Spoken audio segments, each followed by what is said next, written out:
Hi, everybody. I'm Jeffrey Driscoll. And I'm Jim Kerr. Welcome to 15 Minutes of Fame.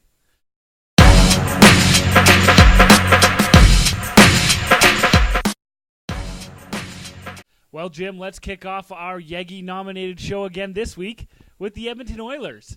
This week they dropped below 500 on the year with a lackluster game against Minnesota where they didn't even get a shot in the second period, Jim. Okay, is it time for wholesale change, or do we, you and me, and mostly me, need to stay patient? Now, I just left the gym, so I'm all worked up. Okay, good. But I'm gonna try and calm it down. All right, here, be rational. That's what we need to do. That's right. We need to calm down. Just take it easy. We're not getting spanked 7-0 every night. Okay. We're losing. Yes. Sometimes we don't look particularly good. Sometimes we don't look particularly bad. That's right. Sometimes we look terrible. But when you don't get a shot in 20 minutes of hockey, I mean, that's a little bit much. It seems like the Wild game was sort of the straw that broke the camel's back on Twitter. We're through the a third of the season. People have been patient, but now things are starting to, it's not going the way we all thought it was going to go. Right, we all thought we'd be putting up 6-7 goals a night. Maybe we lose 8-7, but whatever. At least we got 4 of the 5 leading scorers in the league, and it really hasn't panned out that way. No. Our best players are playing quite well, with the exception maybe of Ryan Nugent-Hopkins. He hasn't really done a whole lot yet. I've seen him on lists of underperforming players, young players so far this season. Taylor Hall has been really good, I thought. He's been in and out of the lineup recently, but he's been kind of the heart and soul of this team. Everybody's played well. Nail Yakupov still trying to find his rhythm maybe a little bit. But we've got people calling for the heads of Tambellini, Lowe, even Mac T. Absolutely. I've seen it all over Twitter. It's like, why? Okay, sure. Yeah. Hey, get rid of those vendors. That cold beer guy never even came by me. That's why they lost. I couldn't point my beer in the direction like on that commercial where it's only weird if it doesn't work, right? Coach Kruger is pleading for patience, as you would if your job's more and more on the line with each passing day. And most of the admittedly pro-Oilers mainstream media reminding everybody the team wasn't supposed to be a playoff team this year. Now, I take some exception to that because every year that they're like, oh, they'll probably finish last or they'll probably finish 13th or whatever. I always think, no, man, how can you go into a season like that? If things go in the right direction for them, if they get the bounces here and there, they haven't got those bounces in years. No. So I guess even though we thought coming into this season, we got these guys, we got Yakupov, we got our young guys with a couple more years under their belts. It should have been better. Hasn't been yet. Still lots of season to go. And seemingly in response to the naysayers, Steve Tam together with the Brian Brookless Maple Leafs. I almost said with Brian Burke, but I mean that's not going to happen for a couple reasons. Mike Brown, the mustachioed Mr. Handlebar himself, now a member of the Edmonton Oilers. I wonder what that does to Ben Eager's role on the team, or some of the other. We don't really have too many gritty players, but you bring in a Mike Brown, maybe that lights a fire under someone's behind, and I guess it's a bit of grit that they think we need, that they think will maybe turn the tide a little bit. I don't think they're necessarily a team that's getting pushed around that much. It's just that they can score goals. But it's an interesting deal to get Brown on the team. Yeah. I guess you can never go wrong with a bit more toughness. I guess, but I just don't understand. Mike Brown, okay, he plays more like 10 minutes a game, sure. But I just don't understand what you've got in Mike Brown that you didn't have in Darcy Hordichuk. You know what I mean? Like, why would you make this trade? Unless, and it sounds like Dave Nonis of the Toronto Maple Leafs says that they put this trade together fairly fast. And so that tells me that, it might be in response to kind of how things are going. But again, why Mike Brown and not Darcy Hordichuk? Really, is he going to add that much more? Apparently this guy does a little bit of penalty kill work, which actually the penalty kill hasn't been that bad for the Edmonton Oilers. So you're right. Is he going to take time away from Ben Eager, who can actually skate a little bit and actually hasn't been playing that bad? So, and the other thing is he doesn't bring a heavyweight. Not that I don't know. Not that heavyweight should be part of the teams anymore. I like good skating, tough guys, but I don't know. Is this guy the answer? I just don't know. There aren't really when we're talking about heavyweights, there aren't really that many massive guys. And that might be on the way out. That's cool. I mean, it's not like we're not going to see Zdeno Chara this year. No. For example, he's big enough to fight anyone that's going to come around. You bring up Darcy Hordichuk. Maybe they think Mike Brown's a better Darcy Hordichuk than Darcy Hordichuk is. And fine. And maybe they're just trying something different. To be honest, we finished last with Darcy Hordichuk in the lineup. Not that he's the reason, but we'll try something else. Sure. That's what you got to do. And I guess the fans can maybe they're hoping the fans will applaud them for trying to, in maybe a bit of a confined space, try and make some moves and not really lose anything. Yeah. And maybe gain a piece that'll add a bit of grit. Yeah, no, absolutely. The Chicago Blackhawks extended their point streak to 22 games this week, Jim. Yeah, and who was it against? I'm sorry, I missed that. I don't know. It was early in the morning, 10:30. I wake up. Yeah. What's going on with this? There's hockey on. I missed the start of the game. It's 10:30 in the morning. I don't even know what's happening. Right. So it probably doesn't count. Probably doesn't. 2-1 win over the Detroit Red Wings. Yes. But whatever. It doesn't even matter. It looked like Detroit was going to win that game. Actually, Patrick Kane scored a late game tying goal on a stupid puck over the glass. Dumb play. Silly play. Highway robbery a couple of times by Corey Crawford. Actually, both goaltenders played amazing in this game. It was a heck of a game. They ended up winning in a shootout, so, whatever. But 22 games. That's unbelievable. This season without a regulation loss. Ridiculous. But, it's going to be interesting because when it comes to the end of the season, they might not be peaking like they are right now. That's right. And they probably won't, to be honest with you. You're exactly So it's going to be, it's all about catching heat at the right time. That's right. And coming out of the gate's great. Yeah. But absolutely. we'll see what happens. Look at the Stanley Cup winners from last year, the Los Angeles Kings. Yeah. Squeaked in at 8th place, peaked at the right time. And you're right. If Chicago's taking advantage of a lot of teams that haven't really gotten themselves straight yet, it might be interesting. On the other hand, it's a short season, so maybe they just go through the whole way. That's true. We're halfway through the Brier now. Well, just about halfway through the Brier, which is the thing that's basically causing the Edmonton Oilers to be partway through their 9. Seems like it just started, Seems like it just started. Boy, time flies when you're watching curling. Exactly. So there's a little bit of trouble for Team Alberta, Jim. Yeah, the reigning Olympic champion and 4-time Canadian champion who lives in my neighborhood, Kevin Martin, slipped to 1-3 since the start of the tournament. That's 1 win. 1 win. 3 losses. Ooh. Usually spot-on Martin lost on Monday to Northern Ontario's Brad Jacobs. 8-1. Wow. It's not like he's losing these games by 1 in the 10th end. He's getting shellacked. Yeah, absolutely. And it's there's some interesting stuff going on there, though, right? It's a little bit of a different vibe at this tournament. What's happening is they have rocks. All of the rocks that the champions, the best people in the world use, are numbered, right? And so what's happened is what you do is you've got little numbers on them, and there's a black book. There's a book that you can tell how each rock is being thrown. And Kevin Martin's got a book on a spot in his book with every rock that he's ever thrown, except for these are all brand new rocks that he's never touched before. So you see, the people from Sochi for the Olympics, they got brand new rocks, and they're trying them out at a couple of places, including the Brier. So a lot of people are saying that these new rocks are throwing Kevin Martin right off his game, and which is kind of interesting considering he's one of the best that's ever played. Yeah, but I mean, everyone's playing with the different rocks or whatever, and that's the one thing that I would say. I mean, it's tough that they have a system and they go with these rocks and they know what's going on with these rocks, but it's not like his team's getting these new rocks. Yeah. So you gotta. I sometimes I don't like that argument when people say, "Oh, they both have to play to the conditions," or whenever this type of thing crops up. But in this case, I mean, everyone's got the same equipment. You should be that good, no matter what. Absolutely. But curling is a very, very, very precise game, and much more than I think people give it credit for. If you've ever tried curling, you'll realize there's a lot more to it than just hawking it down the ice and having a couple people sweep. Yeah.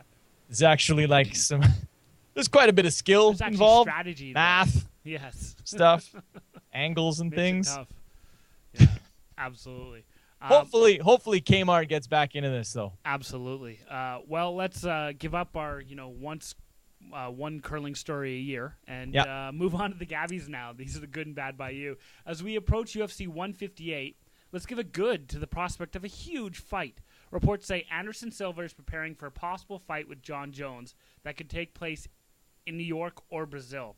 The UFC is celebrating its 20th anniversary this year, so that would be a huge bang because these are two amazing fighters. Oh, man. It would be amazing to watch.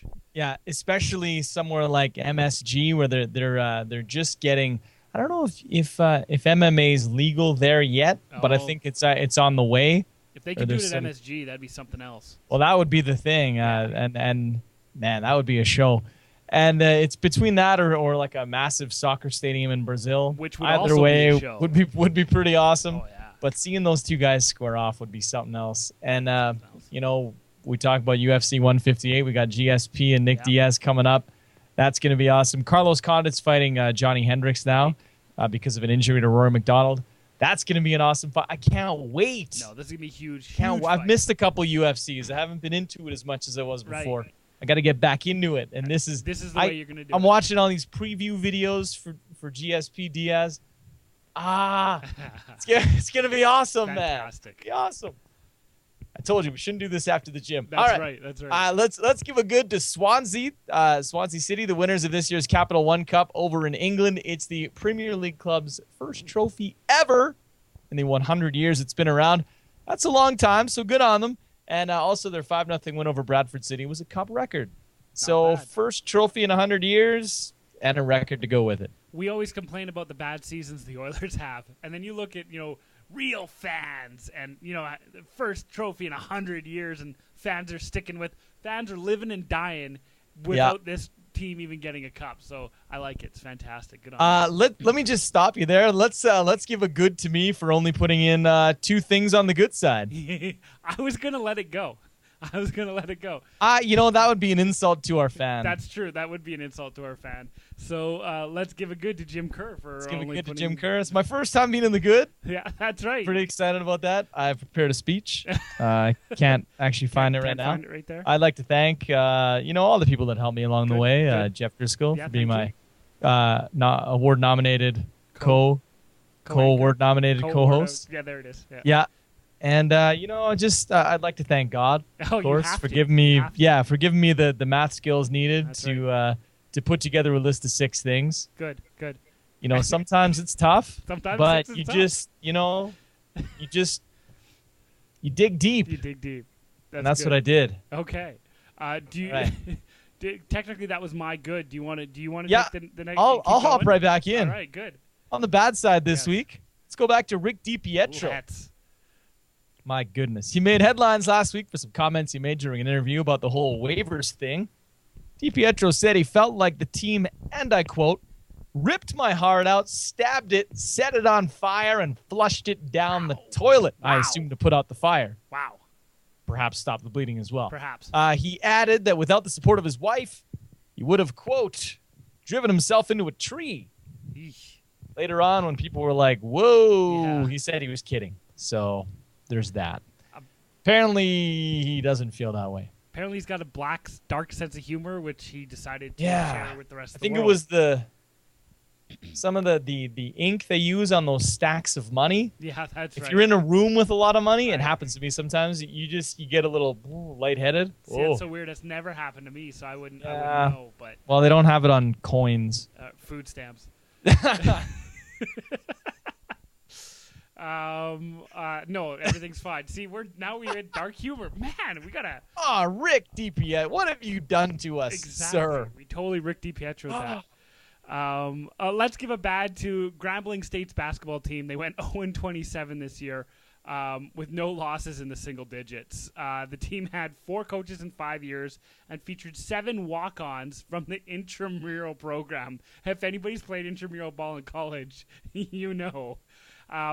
Great. Yeah. Again, not against anybody's I played intramural basketball, but I was but horrible. you're Kevin Garnett. Yeah, practically Kevin Garnett. I think that's a good place to start when you're looking ahead to next season. Is hey, anybody in the stands wanna come out and play, or maybe they could try an intramural coach. Yeah, that's right. 0-27. Oh, 0-27. Fantastic stuff. Finally, a bad to Washington Nationals reliever Willie Ohman.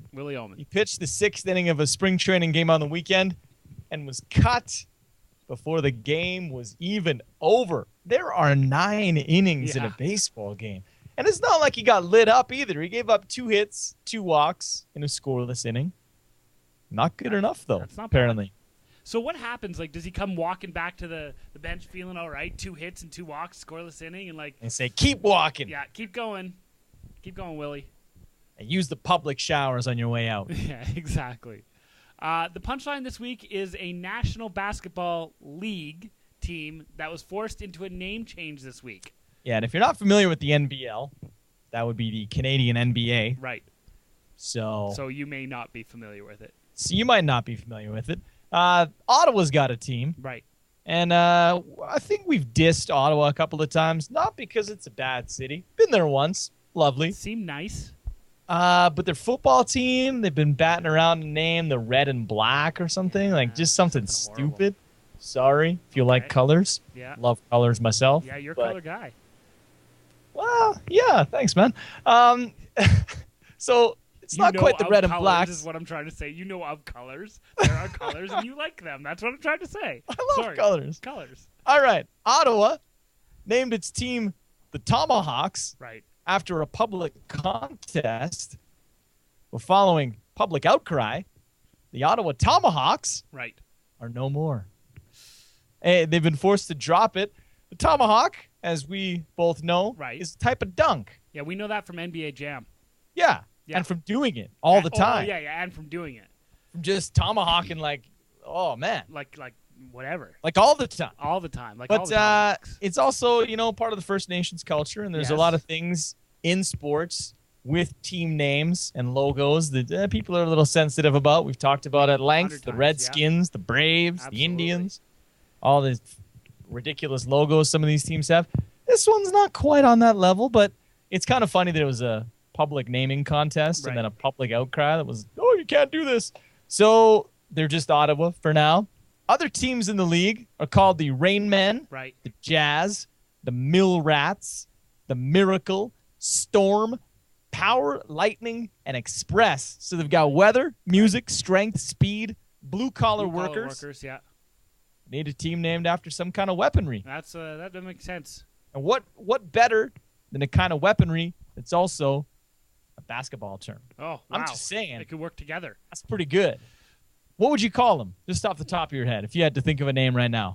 Well, I really Ottawa basketball team. I would call them the Ottawa Mill Rats with Zeds. Oh, with Zeds. Nice. Just That's edgy. Switch it up. Just kind of shows that they're from the streets. That's exactly right. I am from the streets. That's exactly right. What would you? Well, let's take a look at some of these other names. Wouldn't Rain Men be kind of? Yeah, when I first saw that, I was like, that's a little bit. I don't know. The Ottawa. Right. Well, you've got a Lightning. Why not have a Thunder? There you go. Or Express, you could go the Ottawa, just regular speed. Regular speed. Yeah. I like the Miracle, you could have the Ottawa, like, everyday event.